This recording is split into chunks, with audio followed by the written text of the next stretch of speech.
Hey, but the summer of Tire Rack Sweepstakes. What is that? You've not been listening? Bad job by you. The summer of Tire Rack Sweepstakes rolls on. Amazing. We had our first winner announced on Sunday. One winner has already been selected to win a set of 4 brand spanking new tires. How cool is that? Yeah. Everyone needs tires, right? This is wonderful. And what better place to get tires from than tirerack.com? Now, 2 more winners. 2 have an opportunity to win a set of 4 tires, and that includes installation, right? You get that. You get the taxes and fees all covered, valued at up to $1,500. Hello. Give me some of that, right? I'm not eligible, but you are. And it's very simple to sign up. Enter daily. You can do it right now. You don't have to wait. Do it right now. Enter daily, which gets you a new entry into the contest every single day. Your new favorite website, foxsportsradio.com. That's the site. You go to foxsportsradio.com. Boom, you fill out your information right there and boost your opportunity, your chance to win. And 2 more winners, again, 2 more will take home a set of 4 brand spanking new tires from our friends at tirerack.com between now and August 27th. So you still have time, but don't waste it. To enter and get the rules and regulations, visit foxsportsradio.com.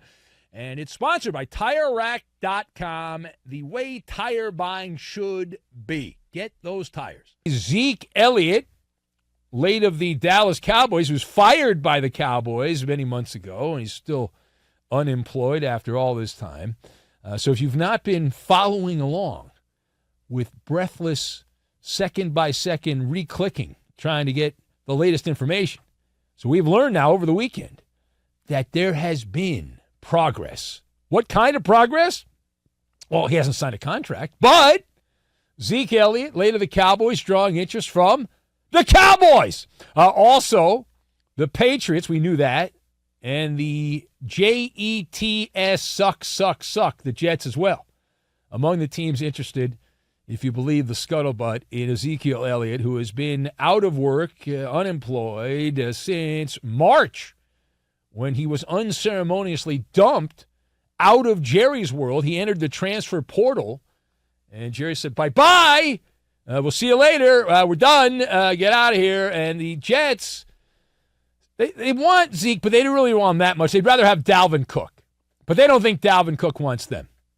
Dalvin Cook doesn't seem all that interested. So the Jets is like, it's a backup plan. It's a plan B. Zeke is a plan B. You don't really want to be a plan B, but Zeke is a plan B for the Jets, it would appear. And the Patriots are interested, but how much are they really interested? Like you can work for pennies compared to everyone else, which is the Patriot way. Why not come on down? The Cowboy angle is the most interesting. And this is something that we've talked about in previous episodes of the show. And even though Mike McCarthy and others around the Cowboys, not named Jerry Jones, have implied that there's not a realistic path back for Zeke to go to Dallas, here we are again. So let us discuss the question, should Zeke Elliott go back to the Cowboys? You're going to go thumbs up or thumbs down on that? So I am going thumbs down, a big, giant, oversized thumb, a throbbing thumb pointing down is what I'm going with. I've got recipe book, poet laureate, and McMillions, and we will combine all of these things together, and we are going to make heartburn. That's what we're going to make, because the Cowboys will have heartburn, and Zeke Elliott will have heartburn if he goes back into that situation. Like, what are we even having this conversation for at this particular point? So, it would be better for all involved, being the Maller think tank that we are here. If you're Zeke Elliott, you don't go back. You have been demoted. You have been dethroned. You don't go back there. You don't. It's Tony Pollard's team. It's Pollard. He's the star back there. He's the guy. And he's the new franchise player in Jerry's fun zone. That's who they're going with. They did not want you. They wanted somebody else. They have moved on here. Do not be pathetic and go back. And you look outside of Pollard going down with some kind of injury. outside of that, okay, then you say maybe we would revisit this, but you don't do it. And the reason you don't do it, the road back to the Cowboys for Ezekiel Elliot is booby-trapped. It is absolutely booby-trapped. You take that recipe book with all the different recipes you got from Jerry and the different cowboy people, you pour it in gasoline.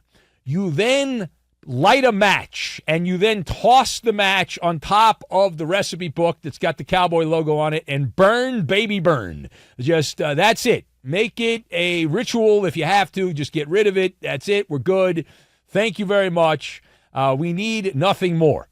That's what should happen here because, Zeke, listen, we saw him play. The reason the Cowboys didn't want him more is because he's plodding back at this point. It's why he's still available as exhibition games get going this upcoming week here. And until proven otherwise, he's no longer a guy that's an every down back that's going to carry the load, and he's not the player he was. Ever since he signed that contract and went to Cancun, I guess before he signed the contract, the production has gone down, down, down, down, down, down, down. He ran at times last year. You saw the Cowboys, and who didn't see the Cowboys? They're on national TV every weekend just about. And you watch the Cowboys play, and Zeke Elliott's like, it's like he's running in sand on the beach, and he's got concrete shoes on, the new Nike concrete shoes that he's wearing as he's running around doing his thing. Wonderful. So he's essentially a goal line specialist. Now, regardless of that, we have been hearing that not only is Zeke Elliott trying to get back in the NFL, but he is not going to come back unless he gets a certain amount of money. Which, if that's true, then Zeke might as well just become a TV guy or do a radio show or something like that, or get a podcast, because everyone's got a podcast. Even I have a podcast, and just work your way through it. That's it, because you're not going to get top dollar. It's fair. The market has said, unless somebody goes down with an injury and you happen to be a friend of a coach that wants to have you, it's not going to work out too well. It's not going to work out too well. But you can wait. You can wait for the Rice Krispies, Snap, Crackle, Pop to take place. But my advice would be to do that. That's it. And you'll be the flavor of the week. Now, meanwhile, in Vegas, we move now from free agency land to Lost Wages, Nevada, where the Raiders head coach Josh McDaniels attempting to brush aside what has become a bubbling storyline with the Raiders, and that is the performance of Jimmy Garoppolo, the old 49er quarterback, making his way in Vegas. Garoppolo has been practicing, and he has sucked in practice, according to those that have seen the Raiders practice and those that have heard about the Raiders practice. Garoppolo is not only a quarterback, he has been terrible for the Raiders. How bad? He is, to be kind, turnover prone. One report said he has thrown 7 interceptions in 2 practices for the Raiders. So how worried? Now, Josh McDaniels says he has no concerns. McDaniels is like, everything's fine here, nothing to worry about. You got no concerns. So the question here, with that being in the backdrop here, how worried should the Raider people be with Jimmy G's training camp interceptions? And there's a lot of them. So on the Maller scale of concern, 1 to 10, with 10 being Panic at the Disco, I am at a 3.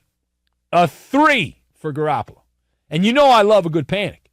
I make my living selling Panic in the middle of the night. But in this case, I don't buy the noise that, this is brutal. It reminds me of when Patrick Mahomes was with the Chiefs before he became Patrick Mahomes, the legend. He was throwing a bunch of interceptions in practice, and people were mocking Andy Reid. I remember we talked about it on the show. People were like goofing on Andy Reid, like, what are you doing here? I mean, this guy, you drafted this guy, 10th overall. He's throwing a lot of interceptions. Bad job by you. Well, it seemed to be okay. And I would like to quote the great poet laureate from Georgetown, who said, we in here talking about practice. Not a game. Not a game. We talking about practice. The great Allen Iverson, who was poetic in that particular rant when it comes to this kind of stuff, because it blows me away that the amount of attention the practices get. It's one of those things that's changed in my lifetime. Like, how many throws quarterbacks make and who's playing well, who's not, which is just the opinion of the beat writer. Whatever, and maybe they're right. Maybe they're completely right.